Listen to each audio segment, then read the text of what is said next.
Ikigai, मकसद और खुशी से भरी लाइफ का आपका रास्ता में आपका वेलकम है। आज की दुनिया में जहां हम लगातार कुछ नया ढूंढ रहे हैं, जहां स्ट्रेस और बर्नआउट आम हैं और मकसद अक्सर मिलना मुश्किल लगता है, वहां एक पुरानी जापानी फिलॉसफी है जो एक गहरा सॉल्यूशन देती है। इसे इकिगाई कहते हैं, एक कॉन्सेप्ट जिसे अगर आप समझ लें और अपना लें तो आपकी डेली लाइफ मकसद, सेटिस्फैक्शन और हमेशा रहने वाली खुशी का एक ब्यूटीफुल मिक्सचर बन सकती है। अगले कुछ चैप्टर्स में हम इकिगाई के एसेंस को जानने के लिए एक जर्नी पर निकलेंगे।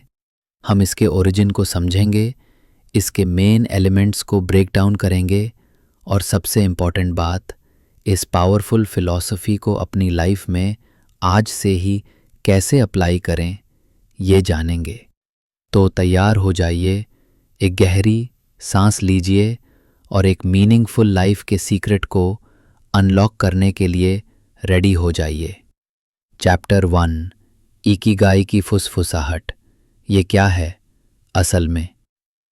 इमेजिन कीजिए कि आप हर सुबह एक एक्साइटमेंट के साथ जागते हैं, आने वाले दिन को फेस करने की एक सच्ची डिज़ायर के साथ।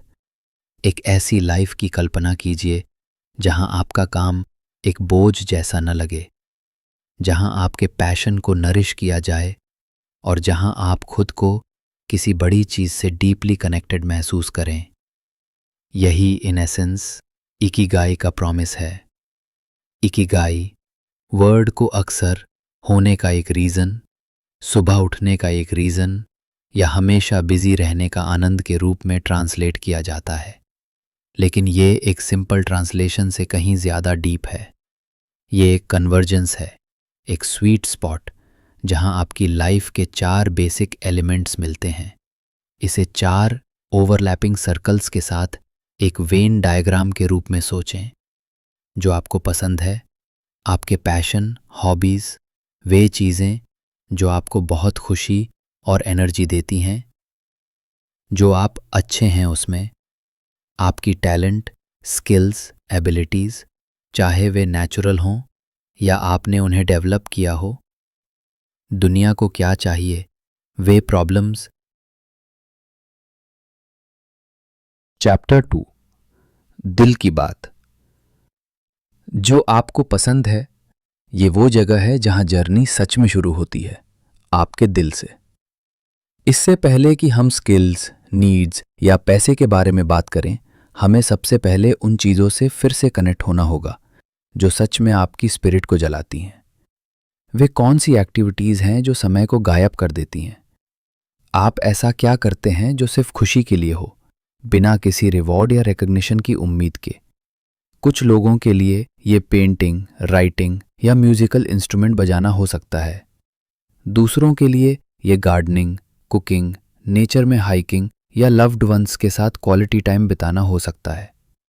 ये कुछ अनएक्सपेक्टेड भी हो सकता है, जैसे अपने घर को ऑर्गेनाइज करना, पजल सॉल्व करना या नई लैंग्वेजेस सीखना। Exercise 1, the Joy inventory. एक पेन और पेपर पकड़ें या अपने डिवाइस पर एक नोट ओपन करें। अगले 5 मिनट के लिए मैं चाहता हूं कि आप उन सभी चीज़ों की एक लिस्ट बनाएं, बड़ी या छोटी, जो आपको बहुत पसंद है। फिल्टर मत कीजिए, जज मत कीजिए, बस लिखिए। अब अपनी लिस्ट को देखिए, क्या आपको कोई पैटर्न नज़र आता है, कोई कॉमन थीम? क्या आपकी लिस्ट में ऐसी चीज़ें हैं जो आप पहले करते थे लेकिन किसी तरह उन्हें मिस कर दिया है? अक्सर जो चीज़ें हमें बच्चों के रूप में या हमारे यंग ईयर्स में पसंद थीं, वे हमारे गहरे पैशन के बारे में क्लू देती हैं। पीछे सोचिए, जब आप बच्चे थे तो आप घंटों क्या करते थे? क्या ये फोर्ट बनाना था, फैंटास्टिक क्रिएचर्स ड्रॉ करना था, एडवेंचर स्टोरीज पढ़ना था या शायद एनिमल्स की केयर करना था? ये चाइल्डहुड जॉयज आपकी इनहेरेंट लाइकिंग्स के पावरफुल इंडिकेटर्स हो सकते हैं। याद रखिए, यह इस बारे में नहीं है कि आपको क्या पसंद होना चाहिए या दूसरों को आपसे क्या एक्सपेक्टेशन है। यह पूरी तरह से आपके ऑथेंटिक जॉय के बारे में है। यह पिलर आपके इकिगाई के लिए बेसिक फ्यूल बनाता है। इन लव्स को नर्चर करने से एनर्जी और रेजिलियंस आती है, यहां तक कि चैलेंजेस को फेस करते समय भी। अगले चैप्टर में हम अपना फोकस आपकी नेचुरल टैलेंट और अक्वायर्ड स्किल्स पर शिफ्ट करेंगे, जो आप अच्छे हैं उसमें। चैप्टर 3, आपका यूनिक ब्लूप्रिंट, जो आप अच्छे हैं उसमें। जब आप अपनी लिस्ट को रिव्यू करते हैं तो विचार करें कि ये स्किल्स आपकी लाइफ के डिफरेंट एरियाज में कैसे दिखते हैं। उदाहरण के लिए, यदि आप ऑर्गेनाइजिंग में अच्छे हैं तो क्या वो आपके प्रोफेशनल लाइफ, आपके होम लाइफ या शायद फ्रेंड्स के लिए इवेंट्स प्लान करने में दिखता है। अपने आप को ट्रेडिशनल जॉब स्किल्स तक लिमिटेड मत रखिए। शायद आप सुनने में एक्सेप्शनली अच्छे हैं, लोगों को कंफर्टेबल फील कराने में, रोजमर्रा की प्रॉब्लम्स के क्रिएटिव सॉल्यूशन खोजने में या कॉम्प्लेक्स आइडियाज को सिंपली एक्सप्लेन करने में। ये सभी वैल्यूबल स्ट्रेंथ्स हैं। अपनी स्ट्रेंथ्स को समझना न केवल आपके कॉन्फिडेंस को बूस्ट करता है, बल्कि आपको ये आइडेंटिफाई करने में भी हेल्प करता है कि आप मीनिंगफुली कैसे कंट्रीब्यूट कर सकते हैं। ये हमें सीधे इकिगाई के तीसरे पिलर की ओर ले जाता है, दुनिया को क्या चाहिए। चैप्टर 4, एक डिफरेंस लाना, दुनिया को क्या चाहिए। ये पिलर हमारे पर्सपेक्टिव को इंडिविजुअल से कलेक्टिव तक ब्रॉडन करता है। आप अपने आसपास की दुनिया में कौन सी प्रॉब्लम्स या चैलेंजेस देखते हैं, बड़े या छोटे, जिन्हें आप एड्रेस करने के लिए मोटिवेटेड फील करते हैं। आप क्या कंट्रीब्यूशन कर सकते हैं जो सच में दूसरों की सेवा करेगा।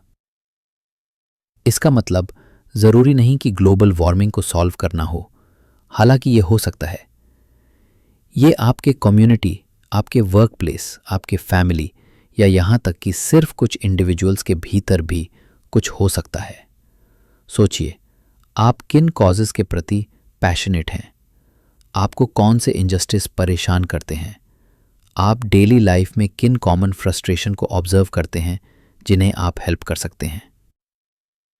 आपकी यूनिक स्किल्स और पैशन का यूज दूसरों को बेनिफिट पहुंचाने के लिए कैसे किया जा सकता है। Exercise 3, the contribution compass. आइए एक बार फिर ब्रेनस्टॉर्म करें। उन तरीकों को लिस्ट करें जिनसे आपको लगता है कि आप एक पॉजिटिव इम्पैक्ट डाल सकते हैं। सोचिए, आपके पास ऐसे स्किल्स जो दूसरों की हेल्प कर सकते हैं। आपके पास ऐसा नॉलेज जो दूसरों को एजुकेट कर सके। आपके कम्युनिटी या ब्रॉडर सोसाइटी में